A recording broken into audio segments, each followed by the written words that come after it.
CPM বা SFI এখনো আমাকে এই প্রশ্নের উত্তর দিতে পারলেন না, বুদ্ধদেব ভট্টাচার্য কি রাষ্ট্রের পোষা কুকুর? বুদ্ধদেব ভট্টাচার্যকে একজন মাওবাদী, যাদবপুর বিশ্ববিদ্যালয়ের একজন মাওবাদী নেতা, সে লিখে, একদম নির্দিষ্টভাবে লিখে জানিয়ে দিচ্ছে যে বুদ্ধদেব ভট্টাচার্য রাষ্ট্রের পোষা কুকুর। তারপরেও সিপিএম তাকে দেখতে যাচ্ছে, গদগদ হয়ে মোহাম্মদ সেলিম তার মাথায় হাত বুলিয়ে দিচ্ছে।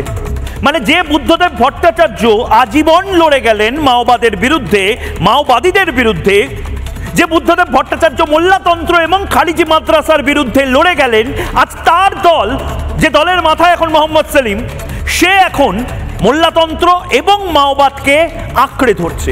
মানে কমিউনিস্ট পার্টি অফ ইন্ডিয়া মার্ক্সবাদী, সেটা বদলে গেছে কমিউনিস্ট পার্টি অফ ইন্ডিয়া মাওবাদী বা কমিউনিস্ট পার্টি অফ ইন্ডিয়া মোল্লাবাদীতে। মোল্লাতন্ত্র চলছে, জেহাদি এবং জামাতিদের যে লাইন, সেই লাইন এখন সিপিআইএম নিচ্ছে, একেবারে হিন্দু বিদ্বেষী লাইন, হিন্দু বিরোধী লাইন।